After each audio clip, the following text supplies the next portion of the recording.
जय हिंद दोस्तों, स्वागत है आप सभी का आज की वीडियो में। आज की वीडियो में हम पढ़ने जा रहे हैं क्लास 10 मैथ्स का ट्रिग्नोमेट्री, जिसको हम हिंदी में बोलते हैं त्रिकोणमिति। तो अगर आप यूपी बोर्ड से हैं और आप क्लास 10th में हैं तो आज की क्लास आपके लिए बहुत इंपॉर्टेंट होने वाली है।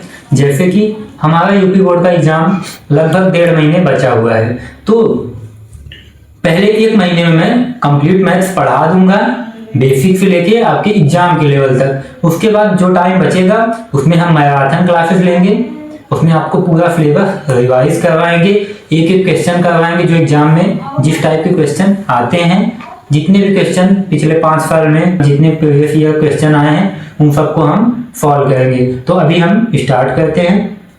तो अगर आपने मैथ्स पहले पढ़ रखा है त्रिकोणमिति तो आप इसको एज ए रिवीजन इस वीडियो को देख सकते हैं। लेकिन अगर आपने अभी तक स्टार्ट भी नहीं किया था या पढ़े थे भूल गए या स्टार्ट किया था समझ में नहीं आया, तो आज मैं आपको ट्रिग्नोमेट्री के एकदम बेसिक से एग्जाम के लेवल तक पढ़ाने वाला हूं। तो चलिए स्टार्ट करते हैं। ठीक, आप भी एक पेन कॉपी लेके बैठ जाइए, मैं भी आपको आप एक पेन कॉपी लेके बैठ जाइए और मैं आपको पढ़ाता हूं। जो चीजें मैं आपको नोट करने के लिए बोलूंगा आप नोट कर लीजिएगा, जब मैं समझाऊंगा तब आप ध्यान से समझिएगा। ठीक, तो स्टार्ट करते हैं अपना लेक्चर। देखो त्रिकोणमिति, देखो ये ट्रिग्नोमेट्री जो है ये ग्रीक देश से, मतलब वहां ग्रीक देश में इसकी खोज हुई थी। तो उन्होंने कैसे बताया था इसका मतलब ट्राइगोनोमेट्री। ट्राई मतलब 3, गोन मतलब साइड्स, मतलब भुजाएं जैसे बोलते हैं ना। अभी मैं आपको त्रिभुज बना समझाऊंगा तब समझ में। 3 भुजाएं। मिट्टी मतलब मापना, या बोल सकते हैं मिट्टी मतलब जहां मापा जाता है यार।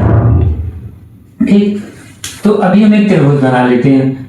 3 भुजाएं मापना, यानी 3 भुजाएं किसमें होती हैं? त्रिभुज में। त्रिभुज परिभाषा क्या होती है? जब हम 5-6 क्लास में होते हैं या उससे पहले भी आ जाता है त्रिभुज, तो हम क्या पढ़ते हैं कि 3 भुजाओं से घिरी बंद आकृति को हम त्रिभुज कहते हैं। ठीक, तो हम त्रिभुज बनाते हैं। लेकिन यहाँ पे एक कंडीशन है ना कि ट्रिग्नोमेट्री में हम यहाँ पे केवल समकोण त्रिभुज की बात करने वाले हैं।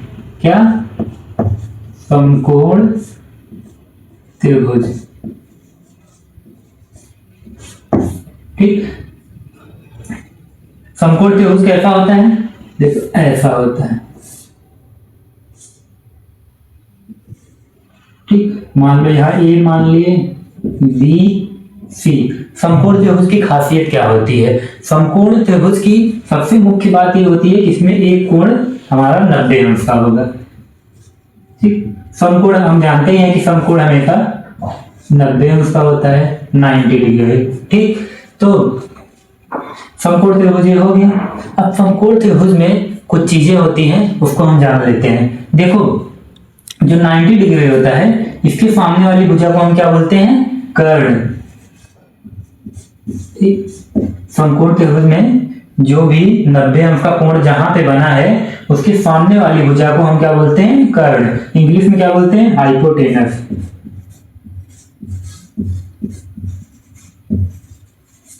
ठीक, और आधार किसको बोलेंगे? ठीक, देखो जिस कोण के सापेक्ष हम देखेंगे, जैसे सी हो गया, मान लो यहां हम कोण देखते हैं, कोण को हम ट्रिग्नोमेट्री में थीटा से रिप्रेजेंट करेंगे। ठीक, कोण को हम हमेशा क्या लिखेंगे? थीटा।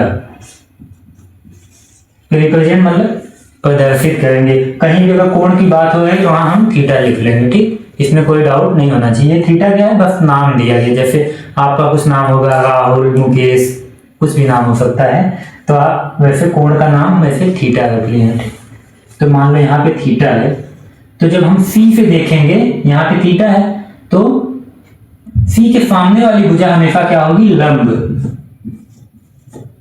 लंब, इसको इंग्लिश क्या बोलते हैं? परपेंडिकुलर।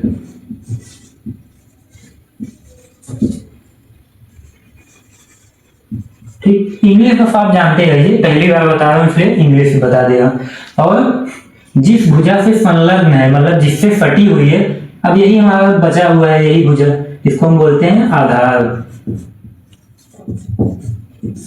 इंग्लिश में क्या बोलते हैं, बेस। तो अभी तक हम क्या पढ़े कि ट्रिग्नोमेट्री जो है किसके बारे में है, तीन भुजाओं को मापने के बारे में इसमें हम पढ़ेंगे। और तीन भुजाएं जिसमें होती है उसको हम क्या बोलते हैं, त्रिभुज बोलते हैं। लेकिन यहाँ पे हम समकोण त्रिभुज की बात करने वाले हैं। ये बहुत ही इंपॉर्टेंट बात है कि इस चैप्टर में हम केवल समकोण त्रिभुज के बारे में मतलब अध्ययन करेंगे, उसके बारे में क्वेश्चन सॉल्व करेंगे।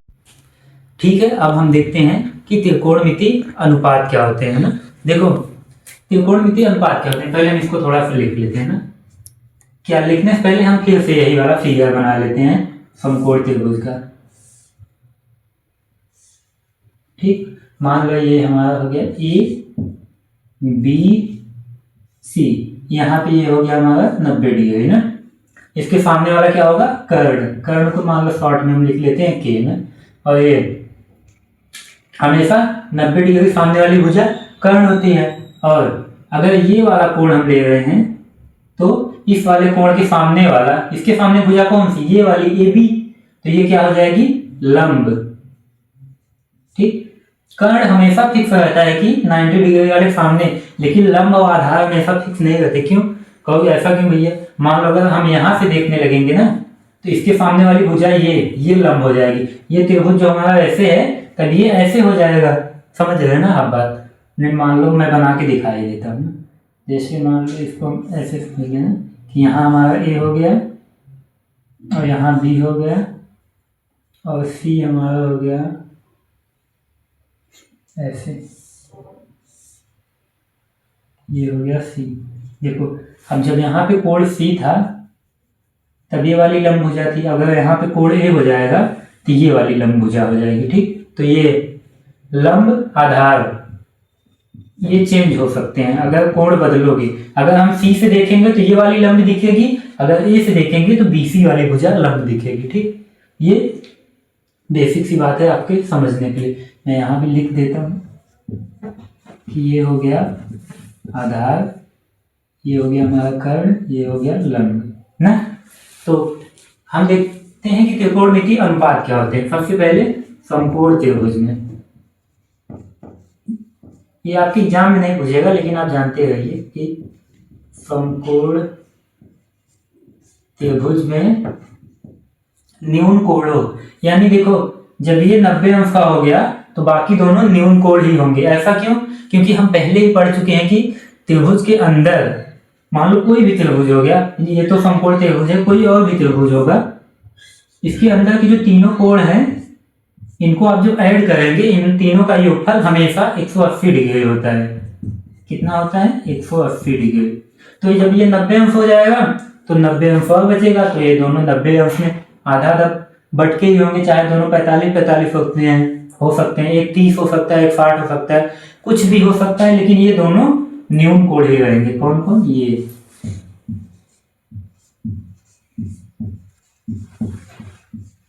न्यून कोण, ये वाला भी न्यून कोण। अब अगर आप में से किसी को नहीं पता है कि न्यून कोण क्या होते हैं तो मैं उसको भी बता देता हूँ। न्यून कोण वे कोण होते हैं जो 0 डिग्री से बड़े होते हैं और 90 डिग्री से छोटे होते हैं। क्योंकि अगर 90 डिग्री हो जाएगा तो वो समकोण हो जाएगा, और अगर 0 डिग्री हो जाएगा तो वो उसको क्या बोलते हैं, शून्य कोण। ठीक, तो इसको हम न्यून कोण बोलते हैं। अगर यहाँ थोड़ा सा लिखना हो कि न्यून कोण क्या होते हैं तो आप ऐसे लिख सकते हैं, न्यून कोण ऐसे लिख सकते हैं कि हमेशा 0 अंश से बड़ा तथा 90 अंश से छोटा, ऐसे जितने भी कोण होते हैं उन्हें हम क्या बोलते हैं, न्यून कोण। ये तो बहुत बेसिक चीज है ना। ठीक, समकोण त्रिभुज में अब यहां आ जाते हैं हम, न्यून कोणों के सापेक्ष, न्यून कोणों के सापेक्ष का क्या मतलब है, यही जो मैं बता रहा कि अगर आप कोण ए लेंगे या तो कोण सी लेंगे, अगर ए कोण लेंगे तो ये क्या कहा जाएगा, कोण ए के सापेक्ष, अगर कोण सी लेंगे तो कोण सी के सापेक्ष। तो वही हो गया न्यून कोणों के सापेक्ष उनकी भुजाओं के अनुपात को उनकी भुजाओं के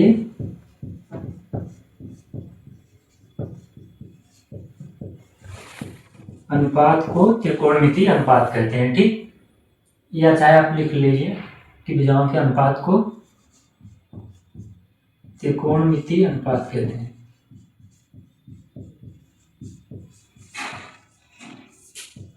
ये वैसे कोई लिखवाता नहीं है, बस आप जान जाइए, और ना तो ये आपके एग्जाम में पूछेगा। ये मैं बस इसलिए लिखवा रहा हूँ ताकि आप समझ जाए। ठीक, तो इसको हम मिटा देते हैं। समकोण त्रिभुज में न्यून कोणों के सापेक्ष उनकी भुजाओं के अनुपात को त्रिकोणमितीय अनुपात कहते हैं। ठीक, तो हमारे बुक में 6 त्रिकोणमितीय अनुपात दिए हैं। पहले हम उनको लिख लेते हैं, फिर हम समझते हैं ना। जैसे बुक में आप देखेंगे क्या दिया हुआ है, साइन थीटा। थीटा क्या होता है, कोण। ठीक, यहां मान लो हम सी के सापेक्ष ले रहे हैं। Sine theta, cos theta, tan theta, और क्या दिया हुआ है, कोसेक थीटा। अभी केवल सुनते जाना है बस। कॉस का उल्टा सेक थीटा, अभी मैं बोल दिया, अभी इसको आगे बताना है, कॉट थीटा, कोई बात नहीं। ठीक, अब देखो साइन थीटा बराबर क्या होता है। अगर लंब को शॉर्ट में यल कहें ताकि हमें लिखने में जल्दी हो, और कर्ण को के बोले हैं पहले, आधार को ये बोल दें मान लो, तो वैसे लिखेंगे साइन थीटा होता है लंब बटे कर्ण, और कॉस थीटा बराबर क्या होता है, आधार बटे कर्ण, और टेन थीटा बराबर क्या होता है, लंब बटे आधार। ठीक, और कॉसेक, देखो साइन का जस्ट उल्टा होता है कॉसेक, इसको हम लिखेंगे के बाई एल, यानी कर्ण बटे लंब। कॉस थीटा बराबर आधार बटे कर्ण होता है, तो ये क्या हो जाएगा, कर्ण बटे आधार, और कॉट थीटा बराबर लंब, आधार बटे लंब हो जाएगा। ठीक, अभी ये फार्मूला हो गया। अब आप कहोगे भैया इसको हम याद कैसे रखेंगे, कहाँ लंब बटे कर्ण, कहाँ लंब बटे आधार, हम ऐसे कहीं भी भूल जाएंगे ना। तो इसको समझने के लिए एक ट्रिक है जो बहुत फेमस है, सब लोग जानते हैं, उसको हम क्या बोलते हैं, लाल बटे कक्का। हम कैसे इंप्लीमेंट करेंगे, पहले वाले को हम बोल देंगे साइन थीटा, दूसरे वाले को कॉस थीटा, और तीसरे वाली जगह पे हम ले लेंगे टेन थीटा। कैसे, देखो मैंने क्या लिखा है, लंब बटे कर्ण, साइन थीटा मतलब लंब बटे कर्ण, sine theta equal to cos theta equal to आधार बटे कर्ण, और टेन थीटा इक्वल टू लंब बटे आधार। ठीक, ऐसे आप लाल बटे कक्का करके निकाल सकते हैं अगर आपको याद नहीं है। और कॉसेक नीचे हो जाएगा कि कर्ण बटे लंब कॉसेक थीटा, और ये आपका हो जाएगा सेक थीटा, और ये क्या हो जाएगा, कॉट थीटा। ऐसे आधार बटे लंब। देखो आप ध्यान से देखेंगे ना, साइन का जस्ट उल्टा कॉसेक है, और कॉस थीटा का जस्ट उल्टा सेक थीटा है, और टेन थीटा का उल्टा क्या है, कॉट थीटा। तो इसका मतलब हमें क्या समझ में आ रहा है कि हमें 3 ही याद करने की जरूरत है। अगर हम साइन कॉस टेन याद कर रहे हैं तो हमें कॉसेक सेक कॉट याद हो जाएगा। कैसे, आपको और जगह ऐसे भी लिखा मिल जाएगा कि sine theta equal to 1 upon cosec theta, यही हुआ उल्टा का मतलब, और कॉस थीटा इक्वल टू क्या मिल जाएगा, 1 अपान सेक थीटा। ठीक, वही चीज हो गई कि जो बताएं कि उसका उल्टा होता है, और टेन थीटा इक्वल टू क्या हो जाएगा,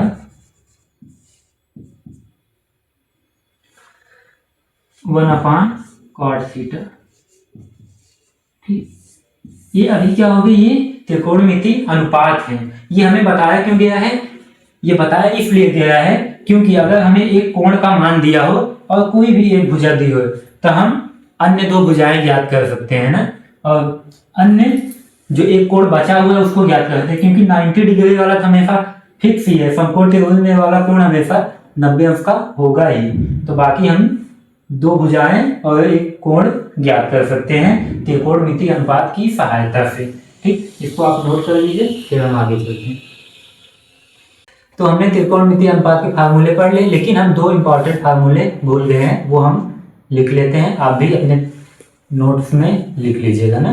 ठीक, तो क्या फार्मूले, अभी हमने साइन थीटा, कॉस थीटा और टेन थीटा के फार्मूले लिख लिए, और इनका जस्ट उल्टा क्या होता है, कॉसेक थीटा, सेक थीटा और कॉट थीटा। लेकिन एक इंपॉर्टेंट फार्मूला भूल गए हम कि टेन थीटा इक्वल टू क्या होता है, ये इंपॉर्टेंट है थोड़ा सा, बहुत जगह काम आएगा, होता है sine theta upon cos theta. ठीक, ये आपके बहुत जगह काम आएगा अभी आगे। और एक फार्मूला होता है cot theta, cot theta cos theta upon sine theta. ठीक, इसको भी आप नोट कर लीजिएगा, दोनों बहुत इंपॉर्टेंट फार्मूले हैं।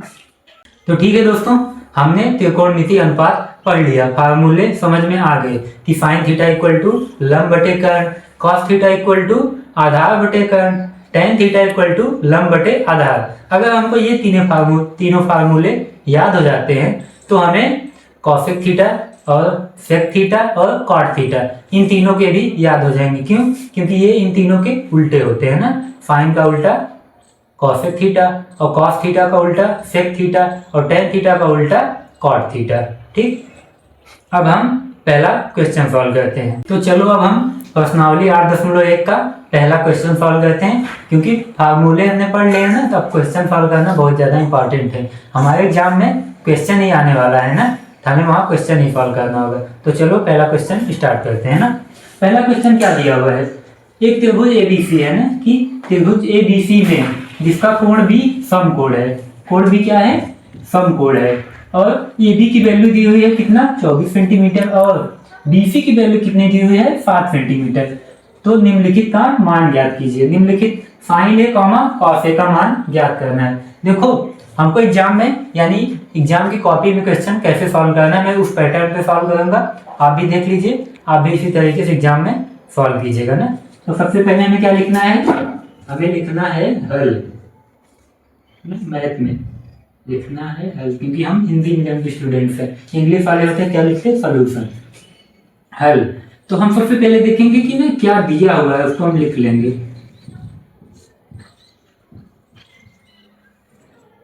दिया है, और क्या दिया है कि कोण भी हमारा क्या है,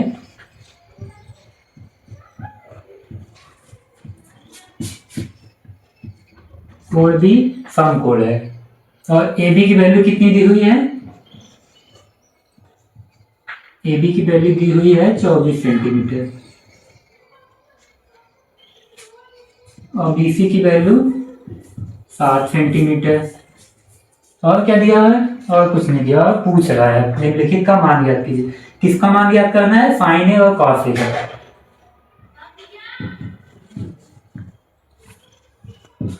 कॉस ए का मान ज्ञात करना है।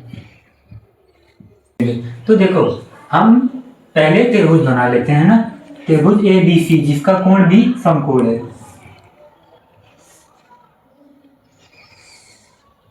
ये हम A लिख लेते हैं, ये B और ये C, और B क्या है, समकोण है, जो हमें क्वेश्चन में दिया हुआ है ना। AB का मान कितना दिया हुआ है, 24 सेंटीमीटर। ठीक, और BC का मान कितना दिया हुआ है, 7 सेंटीमीटर ना। अब निम्नलिखित का मान ज्ञात कीजिए। क्या बोला है, साइन ए और कॉस ए का। और जब साइन ए बोल दिया है या कॉस ए बोल दिया है, तो हम कोण ए के सापेक्ष में निकालेंगे मान। ठीक, अगर हम कोण ए इसको ले लेते हैं तो हमारा आधार क्या होगा, ये हो जाएगा हमारा आधार ना। इसको हम कोष्टक में ए लिख सकते हैं ना, क्वेश्चन सॉल्व करते टाइम।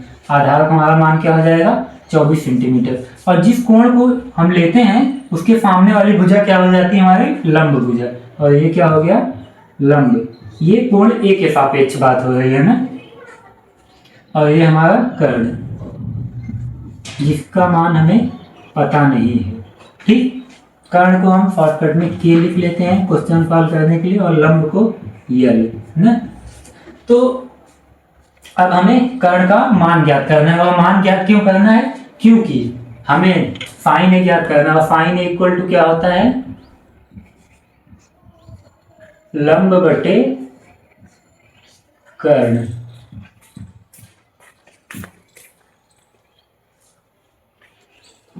लंब की वैल्यू हमें पता है 7 सेंटीमीटर, कर्ण की वैल्यू हमें नहीं पता, तो कर्ण की वैल्यू हम कैसे निकालेंगे? पाइथागोरस प्रमेय से।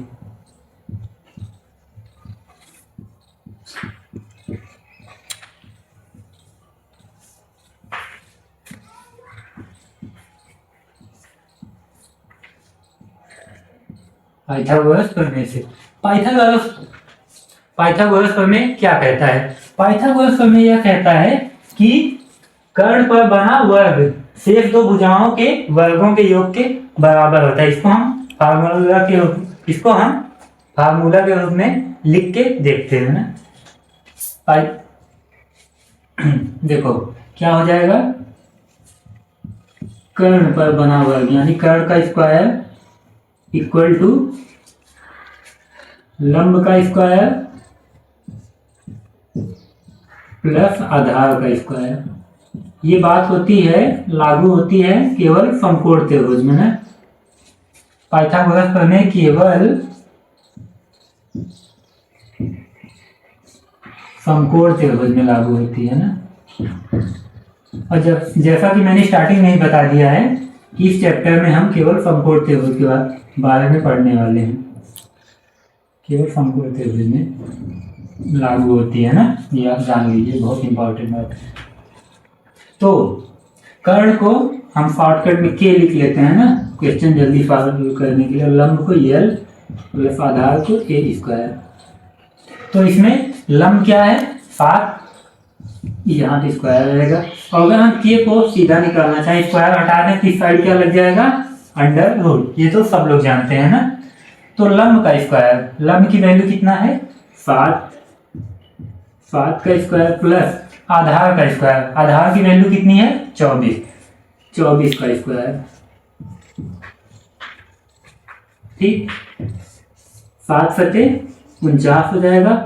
और अगर हम 24 का स्क्वायर करेंगे क्या आएगा? 576। क्यों? अगर हम 24 का 24 में गुणा करेंगे, 24 चौका 96, 24 गुना 48, 48 9 57, तो कितना आ गया? 576। अगर हम इन दोनों को जोड़ेंगे तो ये आ जाएगा कितना? 9 6 15, 7 1 8 4 12, 5 1 6, 625। और 625 किसका वर्गमूल है? 25 का। कैसे? अभी मैं आपको दिखा देता हूँ। 25 सेंटीमीटर आ गया ना, ये इक्वल टू आ गया 25 सेंटीमीटर। ये कैसे आया? क्योंकि 25 गुणे 25 करोगे आप तो 625 आएगा ना। तो ये जोड़ा बन जाएगा, तो एक को हम बाहर निकाल लेंगे। वर्गमूल निकालना तो हम 6वीं 7वीं क्लास में ही सीख जाते हैं ना। ठीक, तो हमारा के यानी कर्ण की वैल्यू कितनी आ गई? 25 सेंटीमीटर ना।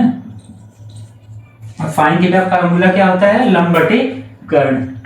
तो साइन ए के सापेक्ष में हम देख रहे हैं ना, तो लंब कौन सा होगा? ये 7 बटे, और कर्ण की वैल्यू क्या हो जाएगी? 25। 7 बटे 25 साइन ए का मान आ गया। ये हमारा हो गया आंसर। ठीक, और हमसे क्या पूछा है? कॉस ए की वैल्यू ना, तो हम कॉस ए की वैल्यू निकाल लेते हैं ना। कॉस ए का फार्मूला क्या होता है? आधार बटे कर्ण ना, जो लाल बटे कक्का वाली टेस्ट बताई थी हमने आपको, वहां से आप याद कर लीजिए ना, हर त्रिकोणमितीय अनुपात का फार्मूला। तो कॉस ए बराबर क्या हो जाएगा? आधार बटे कर्ण, आधार बटे कर्ण। तो यहाँ पे आधार क्या है? 24, क्योंकि हम ए के सापेक्ष देख रहे हैं ना। आधार हो गया 24 बटे कर्ण की वैल्यू कितनी है? 25। तो कॉस ए का मान क्या आ जाएगा? 24 बटे 25 आंसर। ये आप अपने उत्तरमाला से मिला सकते हैं। हमने साइन ए कॉस ए का मान कैसे निकाला? सबसे पहले हम क्या लिखेंगे? दिया हुआ है। क्या क्या दिया था? कोण भी समकोण है। ए बी का मान दिया हुआ था 24 सेंटीमीटर और बी सी का मान दिया हुआ था 7 सेंटीमीटर है ना। उसके बाद हमें साइन ए और कॉस ए का मान निकालना था। तो साइन ए और कॉस ए निकालने के लिए हमें कर्ण का मान पता करना था। तो कर्ण का मान हमने कैसे पता किया? पाइथागोरस प्रमेय से। ठीक, पाइथागोरस प्रमेय में कर्ण का मान कितना आया? 25 सेंटीमीटर। फिर यहाँ पे हमने वो मान रख दिया। ये बहुत ही सिंपल सवाल है और इस टाइप के सवाल एग्जाम में भी आए हैं। आप कहोगे भैया इतने इजी क्वेश्चन एग्जाम में आए? मैं कहूँगा हाँ, इसको आप नोट कर लीजिए। उसके बाद इसमें एक पार्ट और है क्वेश्चन का, उसमें आप बुक में देखेंगे दिया हुआ है साइन सी और कॉस सी का मान ज्ञात करना है। उसको हम अभी इसके बाद ज्ञात करते हैं, पहले आप इसको नोट कर लीजिए। फिर उसके बाद मैं आपको इसी टाइप के क्वेश्चन कराऊंगा जो आपके एग्जाम में आ चुके हैं। ठीक, इसको नोट कर लीजिए। ठीक है दोस्तों, इस क्वेश्चन का दूसरा पार्ट हम सॉल्व करते हैं, जिसमें हमसे पूछा है साइन सी और कॉस सी की वैल्यू निकालो। इससे पहले क्या पूछा था, साइन ए और कॉस ए का मान ज्ञात करने के लिए ना। तो हम देख लेते हैं, फिर से हम बनाएंगे अपना त्रिभुज ना। ये हो गया A B C. Already question में बोल दिया है कि बी कोण बी क्या है, समकोण है ना। और ए बी का मान 24 सेंटीमीटर, वही फिर से लिख लेते हैं। और बी सी का मान 7 सेंटीमीटर। और कर्ण है ये हमारा। ठीक, और क्या पूछा है, साइन सी और कॉस सी का मान ज्ञात करना है। इस बार हम कोण सी के सापेक्ष देखेंगे, यानी कोण सी, ये वाला कोण ना। अगर हम यहाँ से देखेंगे, इसके सामने वाली भुजा कौन सी है, ए बी। तो अब हमारा लंब क्या हो गया, ये। तभी ये क्या था, जो हम कोण ए से देख रहे थे, तभी ये हमारा आधार था। और ये बी सी क्या हो जाएगा, आधार। फिर से हम वही कि एग्जाम में जैसे सॉल्व करेंगे वैसे सॉल्व कर लेते हैं। हम ऐसे लिखेंगे हल ना, फिर लिखेंगे दिया है। क्या दिया है कि कोण बी इक्वल टू समकोण। इसको जल्दी जल्दी लिख लेते हैं, क्योंकि हम पहले क्वेश्चन में भी ये देख चुके हैं ना। और ए बी का मान 24 सेंटीमीटर और बी सी का मान क्या दिया है, 7 सेंटीमीटर। और हमसे पूछा क्या है, साइन सी निकालना है और कॉस सी निकालना है। ठीक, अब हम देख लेते हैं। फिर वही बात, हम साइन सी का फार्मूला लिखेंगे क्या, लंब बट्टे कर्ण ना। तो यहाँ पे लंब कौन सा है, ये ए बी। ए बी का मान तो हमें पता है 24 सेंटीमीटर, लेकिन कर्ण का मान नहीं पता। कर्ण जैसे हमने निकाला था वैसे ही निकालेंगे पाइथागोरस प्रमेय से।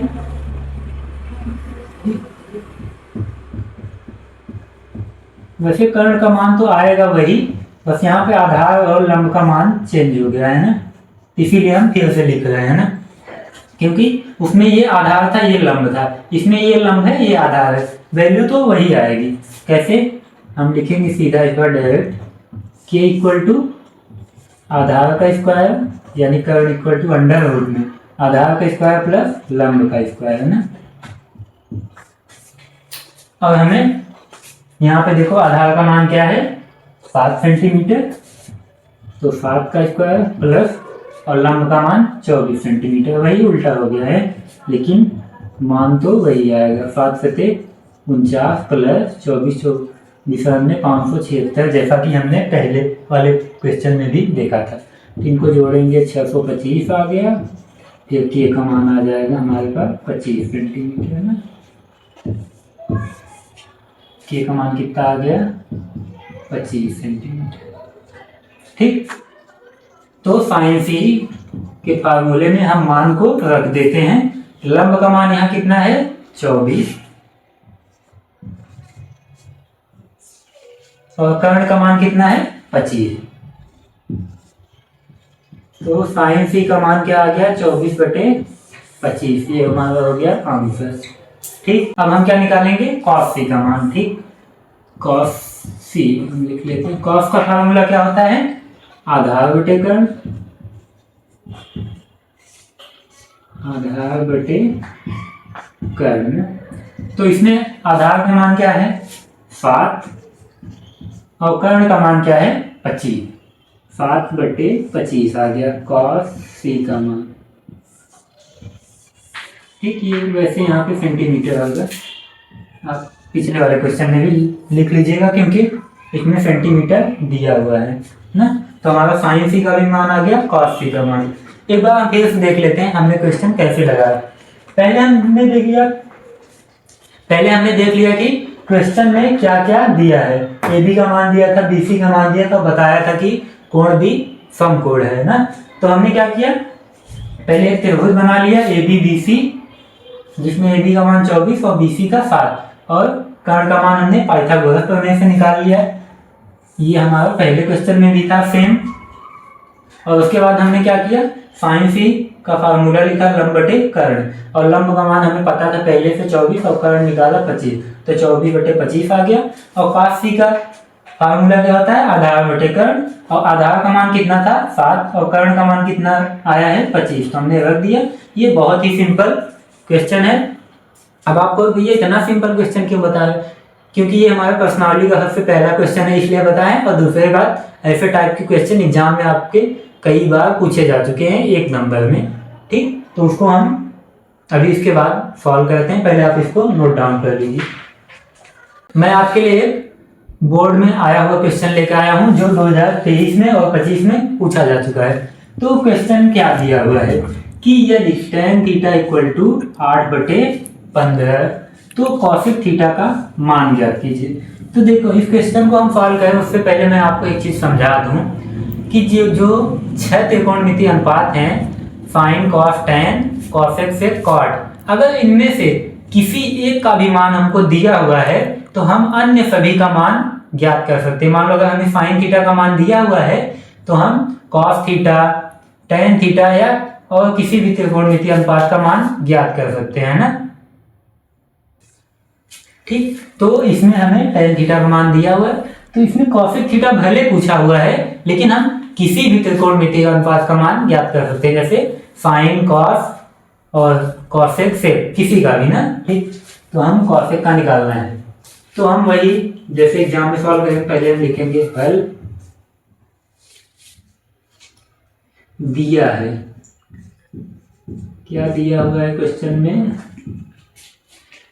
tan थीटा इक्वल टू 8/15 ना, और पूछा क्या है कॉसेक थीटा इक्वल टू हमें ज्ञात करना है ना। तो हम सबसे पहले देखेंगे कि कॉसेक थीटा का फार्मूला क्या होता है। कॉसेक थीटा फार्मूला क्या होगा, साइन थीटा का जो फार्मूला होगा उसका उल्टा। क्यों, क्योंकि साइन थीटा इक्वल टू क्या होता है 1 कॉसेक थीटा, और अगर हम कॉसेक थीटा लिखेंगे क्या होगा, cosec theta equal to 1 sine theta, क्योंकि दोनों एक दूसरे के उल्टे होते हैं ना। तो कॉसेक थीटा का फार्मूला क्या हो जाएगा, साइन थीटा का होता है लंब बटे कर्ण, तो कॉसेक थीटा क्या हो जाएगा कर्ण बटे लंब ना। और नहीं तो मैं आपको ट्रिक एक बार दोबारा से वापस याद दिला दूं, क्या था, लाल बटे कक्का के ए ना। तो कॉसेक थीटा क्या हो जाएगा, ये देखो ये होता है साइन थीटा लंब बटे कर्ण, तो कॉसेक थीटा क्या हो जाएगा कर्ण बटे लंब ना, वही मैंने लिख दिया। तो हमें उससे पहले ये जान लेना है कि tan थीटा इक्वल टू क्या होता है लंब बटे आधार ना, चाहे आप ट्रिक से भी मिला सकते हैं। ये tan थीटा इक्वल टू लंब बटे आधार, पहले साइन आता है फिर कॉस फिर tan ना। तो हमें इससे क्या पता चला, हमें लंब की वैल्यू पता चल गई कि लंब का मान क्या है 8 हो गया, और आधार का मान क्या हो गया, आधार मान हो गया 15 ना। लेकिन इसमें हमें कर्ण पूछा है, अगर हमें लंब पता चल गया और आधार पता चल गया तो हम पाइथागोरस प्रमेय की मदद से हम कर्ण भी आराम से निकाल सकते हैं ना। तो कैसे, आ जाओ फिर यहाँ हमें लिख देना है एग्जाम में कि पाइथागोरस के प्रमेय से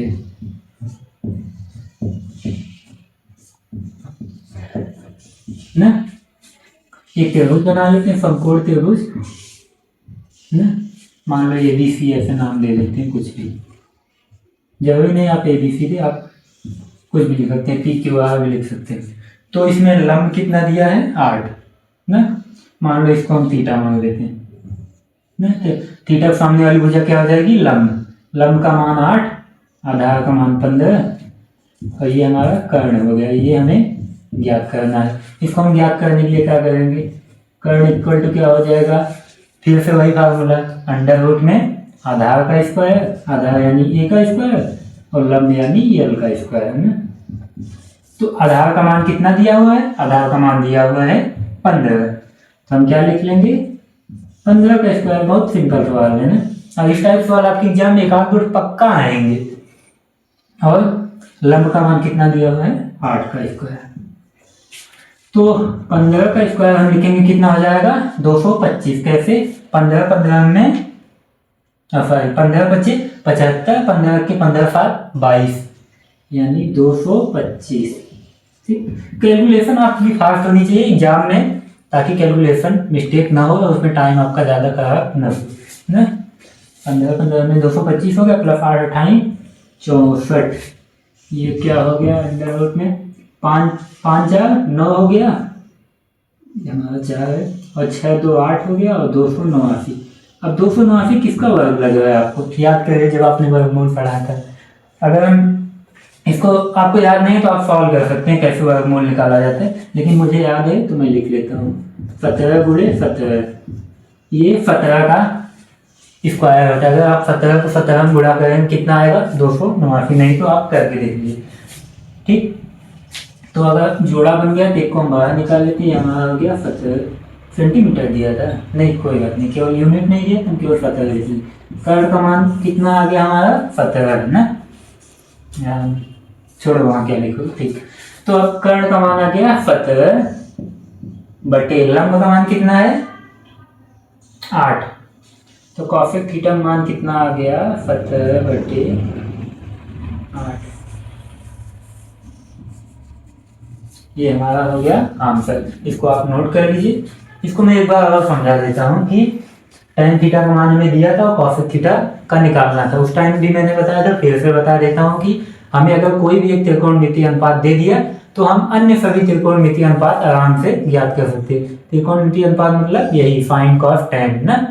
ठीक, तो वही हमने क्या फार्मूला लिखा cosec थीटा का, कर्ण बटे लंब, और कर्ण का मान हमने निकाल लिया और फिर वहां मान रख दिया। ठीक, इसको आप नोट कर लीजिए, फिर हम आगे चलते हैं।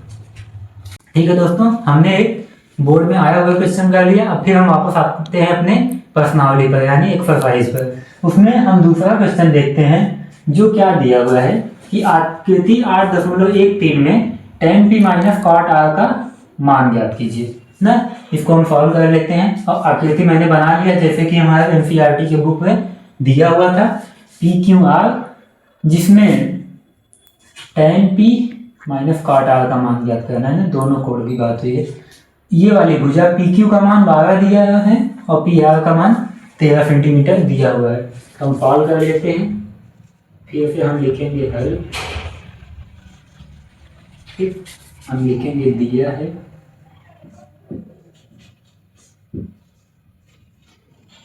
क्या दिया हुआ है? P Q equal to 12 centimetre और P R equal to 13 centimetre ना। और हमें ज्ञात क्या करना है? tan p minus cot r। ये चीज ध्यान में देना है, यहाँ पे p है, यहाँ पे r है। इसका मान ज्ञात करना है। इसका मान ज्ञात करने के लिए हमें सबसे पहले क्या निकालना पड़ेगा? हमें सबसे पहले tan p का मान निकालना पड़ेगा, और क्या निकालना पड़ेगा? और हमें कॉट r का मान ज्ञात करना पड़ेगा। तो हमें tan p का मान निकालना पड़ेगा और cot r का मान निकालना पड़ेगा ना। तो अगर हम tan का फार्मूला देख लें, क्या होता है?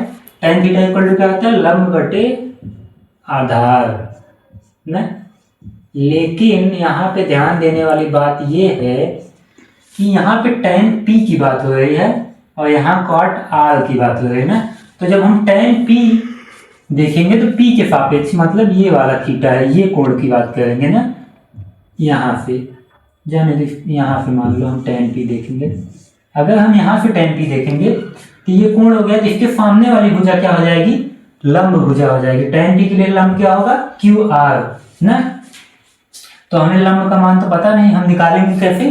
फिर हम करेंगे पाइथागोरस प्रमेय का यूज करेंगे ना। तो हम देख लेते हैं पाइथागोरस प्रमेय से।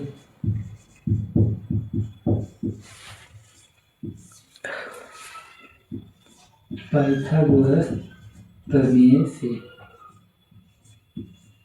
ना।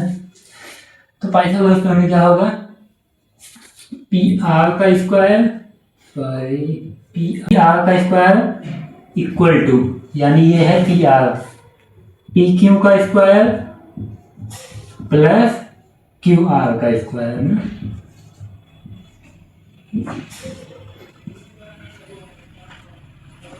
ठीक, तो हमें पी आर की वैल्यू पता है, कितना पता है, 13, इसको हम लिख लेंगे 13 का स्क्वायर प्लस पी क्यू की वैल्यू कितना है, 12 का स्क्वायर प्लस क्यू आर की वैल्यू हमें नहीं पता है ना, ये क्यू आर जो कि 10p वाले फार्मूले में क्या होगा, क्यू आर हमारा लंब होगा, क्यू आर का स्क्वायर ये हमें नहीं पता। तो 13 का स्क्वायर कितना हो जाएगा, 13 हमने 13 39, 13 3 16, 169 हो गया ये, माइनस 12 का स्क्वायर भी इस साइड आ जाएगा ना, तो माइनस हो जाएगा। 12 का स्क्वायर क्या होता है, 144, और यहाँ पे क्यू आर का स्क्वायर इसी साइड रहेगा ना। तो 169 में 44 हम घटा लेते हैं, 9 में 4 गए 5 और 6 में 4 गए 2, 1 में से गए 0, 25, यानी क्यू आर का स्क्वायर कितना है, 25। तो हम क्यू आर को ऐसा लिख सकते हैं, अंडर रूट में 25, क्यों नहीं लिख सकते, लिख सकते हैं। हम यहाँ से स्क्वायर हटाएंगे तो यहाँ अंडर रूट लग जाएगा, तो क्यू आर का मान क्या हो जाएगा, 5 हो जाएगा। ये जो भुजा है क्यू आर, इसका मान हमें कितना आ गया, 5, ठीक, 5 सेंटीमीटर लिख लेते हैं, यहाँ भी लिख देते हैं 5 सेंटीमीटर, ठीक है। तो हमें यहाँ tan p जब हम देखेंगे p के सापेक्ष में, तो लंब हमारा क्या होगा, क्यू आर, क्योंकि ये कोण के सामने वाली भुजा हमेशा लंब होती है, जिस कोण की हम बात करेंगे ना, तो tan p में कोण p की बात हो रही है, p के सामने भुजा क्यू आर है, तो यहाँ पे क्यू आर हमारा क्या है, लंब, और जिसका मान हमने क्या निकाला है, 5 सेंटीमीटर। तो लंब हो गया 5, और आधार कितना हो गया, आधार हमारा हो गया 12 सेंटीमीटर, ये वाला, ठीक, ये आ गया 5/12। ये किसका मान है, tan p का मान, यहाँ हम लिख लेते हैं tan p का मान 5/12, ठीक, ये आ गया। अब हम निकालेंगे cot r का मान ना, तो cot का फार्मूला क्या होता है, tan का जस्ट उल्टा, यानी आधार बटे लंब। ये फार्मूले इतना बार आप यूज करोगे ना, आपको खुद याद हो जाएगा ना, आधार बटे लंब। तो जब हम cot r की बात करेंगे तो r कहाँ है, ये, तो हम इस वाले कोण की बात करेंगे, यहाँ हम देखेंगे cot r ना। तो जब इस वाले कोण की बात करेंगे तो इसके सामने वाली भुजा कौन सी है, ये PQ, इसके सामने वाली भुजा PQ क्या हो जाएगी, लंब भुजा हो जाएगी ना, और QR क्या हो जाएगा, आधार हो जाएगा। तो लंब का मान क्या हो जाएगा, PQ का मान है 12, तो वही हमारा लंब का मान है 12, सॉरी डस्टर कहाँ गया, लंब का मान हमारा नीचे है। तो हमारा आधार का मान क्या है, QR, जिसका मान है 5, और लंब का मान कितना है, 12, तो ये भी हमारा आ गया 5/12, दोनों 5/12 आ गया।